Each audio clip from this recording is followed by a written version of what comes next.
Namaskar, good afternoon, and welcome to CIET NCERT's live session. My name is Deepak Mishra, and I welcome all of you, to all the viewers, to all our learners. You are watching us live on the session PME Vidya class number 9, and you can also join us on our official YouTube channels, that is NCERT official, and you can also connect with us on NCERT PME Vidya class 9. Today's session will be very interesting. It will be a very learning and obviously a fun activities type as well, because the subject on which we will be talking for class 9 we had taken is English, and the topic on which we will be discussing, we have a special guest as well, and she will be telling a very interesting story what is all about. We will be having a glimpse on it. We will be talking on the snake and the mirror. The snake and the mirror. It will be definitely a fun story. So if you want to connect with us, if you want to ask any questions, if you have any suggestions or queries, you can connect with us on our telephone number. You can see the telephone number on your screen. You can give us a call back. The number is 8800440559. Apart from that, we also do have a dedicated email ID. You can write to us on email. The email ID is dth.class9@ciet.nic.in. Apart from that, you can also come to live chat box on our official YouTube channels during the session. You can just ask the questions. You can also give the answers, because our guest will be asking the questions as well. So you can connect with live chat box. So let's start the session without getting late. Now let me introduce you with our guest, with our panel who will be joining us on this session. We are joined by Dr. Meenakshi ma'am, who is the assistant professor in English subject from NCERT Delhi. Meenakshi ma'am, namaskar, good afternoon, and thank you so much for coming. Thank you, Deepak ji. And you can see on screen we also have our Indian Sign Language interpreter Naina. She will be helping our learners, our viewers to understand this complete session, all the conversation which will be happening in the entire session by the form of Indian Sign Language. Welcome, Naina. So now let's begin. As I told you earlier, this session is for class 9, grade 9 students. Subject is English, and the story is very interesting. I'm interested because what I had heard about the story before starting the session, most of the learners, most of the students might have heard a lot of stories in their life, or might they have read the stories in their life. But what unique, what different today's session will be having on the story, The Snake and the Mirror. So without getting late, now let's start the session. Ma'am, I'm very excited, as you told that even in my life I had read a lot of stories.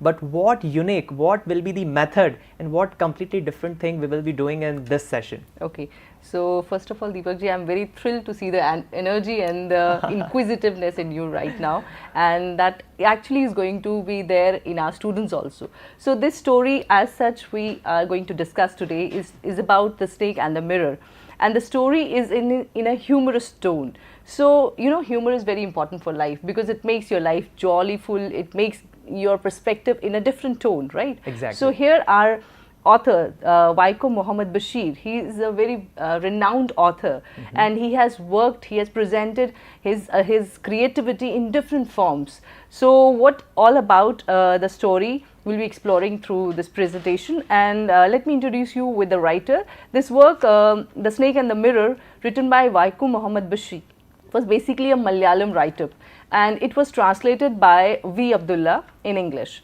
So Vaikom Muhammad Bashir, basically, he, as I told you, is a Malayalam literature writer, and the style of writing of this writer is so unique that he has taken a special place both in the critics' diaspora and also in the common man's life, because his writing skills are very, very, very attracting, and he is not focusing on grammar, he's not focusing on technical terms in the language, he's just focusing on the expression of a common man, right? So that's why he has been very popular, he has been very renowned, and that's why he has been the recipient of the highest fourth highest civilian honor of Padma Shri in 1982. So what I can understand and what I can consider about this story, is, if I'm not wrong, please do correct me, most of the stories get boring. But in this story, I hope that in the middle, I will not be. No, not at all. You won't be bored. I can Okay. assure you. Nobody will be bored. Even you'll be more excited to see how the protagonist is going to deal with the situation, right? All right, So Vaikom has basically got this talent of writing since the childhood. Okay. And in the beginning of his initial education, he has basically got education from a Malayalam medium school. Then later he went to English medium school in Vaikom only, and there he met our father of the nation, Mahatma Gandhi, and he was highly influenced by the way Mahatma Gandhi's ideology was there at the time when India was fighting for independence. Okay. So he was so fascinated that he adopted the lifestyle, he adopted the ideology, the philosophy. He in his life, in his practice also, he started wearing khadi, and he started going for andolans and different things. So that time he was very active. He was meeting a lot of people. He was getting arrested. He was in jail, and you won't believe, in jail also he was observing the jailmates and the other people there. And in his other write-ups, we'll find the tinge of those expressions, those observations which he had in the jail. Okay. Right. So this is a lot to be explored for this such a vivid writer who has a lot of approach towards writing, and that one which can attract the common man. These are some of his very famous write-ups. I'm just showing you so that you can explore at your end for the students. Now for this story, we have these characters. We have a homeopathic doctor. He has two friends, friend 1 and friend 2. I have named them. There is a snake, and there are a few rats, and homeopathic doctor's wife. So these characters will be there in our story, where we'll enjoy the humor. So the story starts with the scene. One of the friend tells about a narration which happened last night with him, and he says, "I'm scared of snakes. I saw one few days back, and I don't know what to do." "What are you saying? Snakes are not scary. I'm not scared of snakes." Our homeopathic doctor now gives an expression for these two friends' conversation. He says, "Has a snake ever coiled itself around any part?" I just missed. "Has a snake ever coiled itself around any part of your body?" "A full-blooded cobra." "What are you saying? I can't imagine that. I will faint, I guess." "That can't be possible. Snakes don't just crawl on humans like that." "Oh, my dear friend, you know nothing. Let me tell you a story." "What story?" "A story. It could be like a tale or a bedtime children's story." No, my friend. It's on my own experience. My story. Do you want to listen or not?" "Oh, of course. Please tell us." "Okay, I'll tell you the story." Now our protagonist, the homeopathic doctor, he's narrating the story which happened, the incident which happened with him, with his own experience. He's sharing it. "It was a hot summer night. About 10 o'clock, I had my meal at the restaurant and returned to my room. I heard a noise from above as I opened the door. The sound was familiar one. One could say the rats and I shared the room. I took out my box of matches and lighted the kerosene lamp on the table." Now here see the sense of humor which he's trying to use. He's saying the rats and I share the room. That means there are a lot of rats in there in the house, and both rats and our homeopathic doctor, they are sharing the room. They are actually the roommates, right? Okay. Okay. So the next one, why wasn't there any electricity? No, the house was not electrified. It was a small rented room. I had just set up medical practice and my earnings were very meager. I had about 60 rupees in my suitcase, along with some shirts and dhotis. I also possessed one solitary black coat which I was then wearing. "Oh, so it was the time when you have just started your career and have very limited resources?" "Exactly." "Then what happened?" "Then I took off my black coat, white shirt and not so white vest and hung them up. I opened the two windows in the room. It was an outer room with one wall facing the open yard. It had a tilted roof with long supporting gables that rested on the beam over the wall." "What are you saying? It seems that there was no ceiling at all, is it?" "Yes, there was no ceiling, but there was a regular traffic of rats to and fro from the beam. So I made my bed and pulled it close to the wall. Although I lied down, but I couldn't sleep, And so I got up and went out to the veranda for a little air. But the wind, oh God, the wind god seems to have taken time off. What do you mean? I mean that there was no wind. Oh my God, it must have been very difficult for you to bear the summer night without the wind. True. Okay, that's understood. You tell us what happened next. I went back to the room and sat down on the chair. I opened the box beneath the table and took out a book, the Materica Medica. I opened it at the table on which stood the lamp at a larger mirror, and a small comb lay beside the mirror. So now then you started combing your hair? So, no, not exactly. But you know, one feels tempted to look into the mirror when it is near one, isn't it? So I also took a look. You know, in those days I was a great admirer of beauty, and I believed in making myself look handsome. And why was like that? Because my dear friend, at that time I was unmarried and I was a doctor. Okay. I felt I had to make my presence felt. Fine, understood. You just tell us about the snake. Now the other friend, he's getting irritated that he's getting distracted. He's talking about his beauty, he's talking about his appearance, and he's like, why you are talking about yourself? Talk about the snake. We want to know about the snake. Have patience. I'm coming to that only.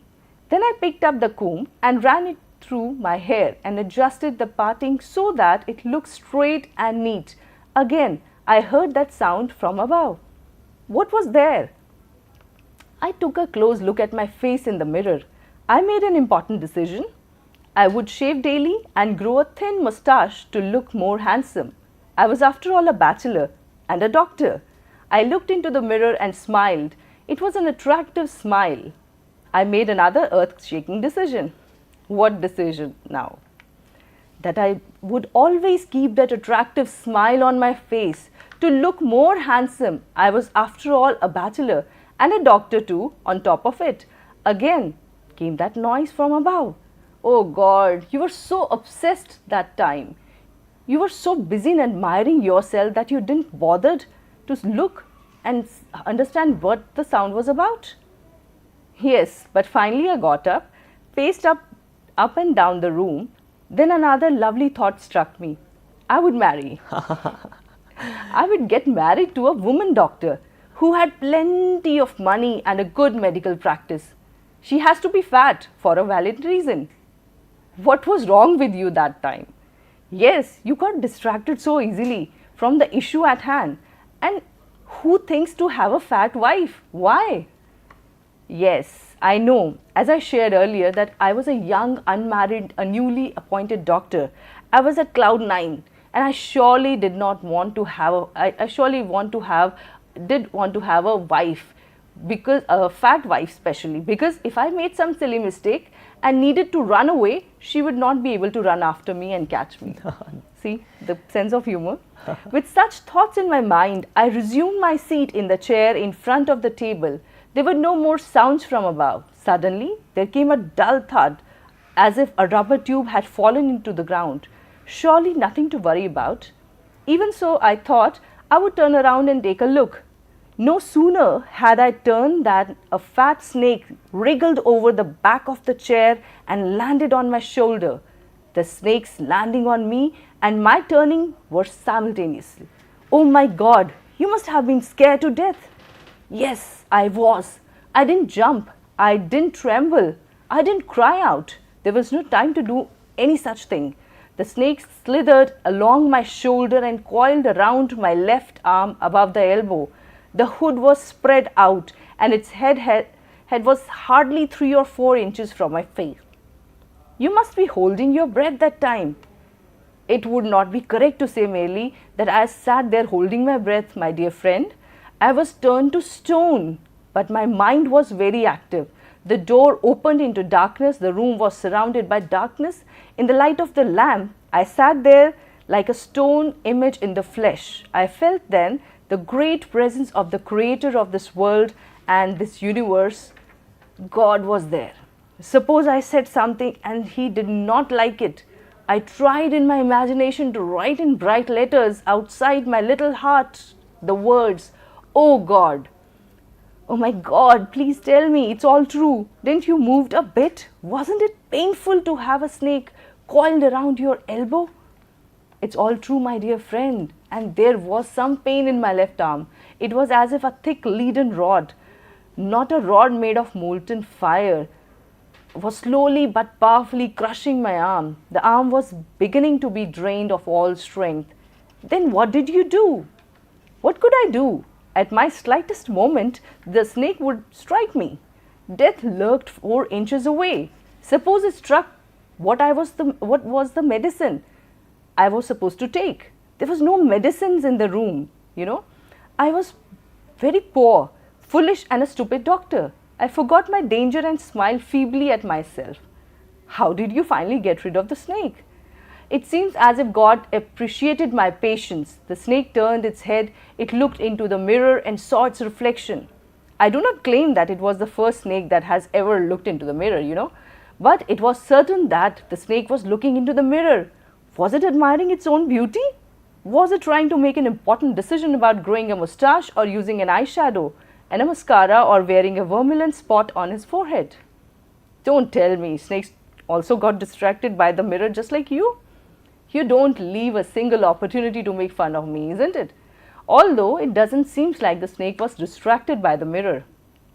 I did not know anything about for certain what kind of snake it was. Was it a male or a female? I will never know, for the snake unwound itself from my arm and slowly slithered into my lap. From there, it crept onto the table and moved towards the mirror. Perhaps it wanted to enjoy its reflection at a closer quarters. Then what happened? What did you do? I was no mere image cut in granite anymore, my dear friend. I was suddenly a man of flesh and blood. Still holding my breath, I got up slowly from the chair. I quietly went out through the door into the veranda. From there, I leapt into the yard and ran far away as far as I can. Oof, that was great. Thank God you escaped safely. Hey doctor, did you finally got a fat wife or not? No, God willed otherwise. My life companion is a thin, reedy person with the gift of a sprinter. Forget that, doctor. You just tell me first, when you ran, did the snake follow you? I ran and ran till I reached my friend's house. Immediately, I smeared oil over my body and I then took a bath. I changed into fresh clothes. The next morning at about 8:30 in the morning, I suppose, I took my friend and 1 or 2 other people with us and we thought of moving things from my place. But what we found there, we had little to carry. Some thieves have already removed most of my things. Oh no, the room had been cleaned out, but not really. The thief had left behind one thing as a final insult. And what was that? My vest, the dirty one. The fellow had such a sense of cleanliness, you know. The rascal couldn't have taken it and used it after washing it with soap and water. The thief was as lazy as you know. He didn't took it because he didn't want it to wash it. Very funny. Did you see the snake the next day? I have never seen it since. It was a snake which was taken with its own beauty. So this was about the story. Very quickly I shared it with you. So Deepak ji, did you realize how beautifully our writer has used humor, has tried to make sense of the situation with the help of humor? The protagonist wanted a fat wife. Exactly, and during the entire story when you were narrating for us, for our viewers, it was like I was not an anchor. I was like, I am a doctor and I am just going through the complete procedure. I am sitting, I'm planning to shave, change my look. I'm planning to marry a fat woman and I'm just going through the complete process. The snake comes and sit on my left arm, just God. 4 inches away. Everything. What a vivid imagination you were having. I was feeling that I am a doctor and I was going through that completely. Weren't you scared of that thought? The snake is sitting in your lap. Obviously, that was the turning point. The moment you told that the snake entered and he sat on the left arm, just 4 inches away from the face. That was the turning point. Anybody and who that time I imagines had a goosebumps. Snake face to face, just 4 inches away from your face. It's like a terrible situation. Obviously, I did have a goosebump at that moment. True. So basically, you saw how emphatically, how beautifully, how effectively the writer has try to put through a thought with the help of very mild and very common man level humor. The language was very subtle, the expression was very subtle. The intent of the writer was to share a incident, share an observation, and the expression of the author, it somehow wanted to convey that there are different phases in life where you want to really imagine. We are sitting in front of the mirror. When you are in front of the mirror, you actually forget the rest of the world, isn't it? Correct. Has it happened with you any time? Many times, I think many times, several times. So you also, when you sit in front of the mirror, you forget everything. You just look at yourself, and then rest of the world is is not mattering to you at all. It is just you and the image that is coming in front of you. You are just wondering, what should I do with myself? How I am looking? What should I change? What looks best on me? That is a common man's expression, right? And many of you would have experienced through it. And our protagonist is none different than that. And he was so honest in sharing that I was very young, I was very poor, I was a new doctor who was just trying to establish in the world, and he was wondering how can he be more appealing, how can he be more attractive, and how can he find a very good companion. And adding to that, he said, I wanted a fat wife so that if he commits a mistake, yes, so she cannot follow him when he runs. That's so a completely great sense of humor. You can understand what was he thinking. And moreover, the two friends, you could have sensed there is a difference between the expression and the way of taking the situation between both the friends. Exactly. One was very scared and concerned, the other one was getting irritated that he's getting distracted so easily. He's not talking about the snake, he's talking about his looks, he's talking about the mustache, he's talking about a fat wife. And then when he's describing the snake getting fascinated in front of the mirror, he's talking about if the snake is also thinking that should I put a eye mascara or should I put a vermilion on my forehead, something like that. So definitely after listening to this complete story, one thing I must say, and not only me, all the viewers who might be watching and listening to this story, they would also be wondering. I must admit that the author which you described earlier, his name is Vaikom Muhammad Bashir. He is really having a great sense of humor about the characters, about the story, how the story got fluctuated, about the characters. I mean, just listening to the story, we were like entered into the another world. Absolutely. And this is how any story just jumps and takes out to the another world. So I think it was amazing session, amazing, a learningful story. And these are summer holidays right now going on, so why don't you catch up, why don't you tell us, just go to live chat box and comment us that have you ever read the story of the author which I described or ma'am described earlier, Vaikom Muhammad Bashir, and what you learned from the story. The ma'am, Meenakshi ma'am recites that she told the story, what you learned from the story, you can just write us. So it was amazing session and amazing story. So time to wrap up. Meenakshi ma'am, now I would like to thank you for telling this beautiful, amazing learning story. It was full of fun, amazing and suspense also. Yeah. So thank you so much for coming and telling the story. Thank you so much, Deepak ji, for being there, getting involved and visualizing the story in your own mind. So thank you so much. Not only me, our viewers might have also just felt the story. Naina, I would also like to thank you for helping our viewers and learners to understand the story completely in the form of Indian Sign Language.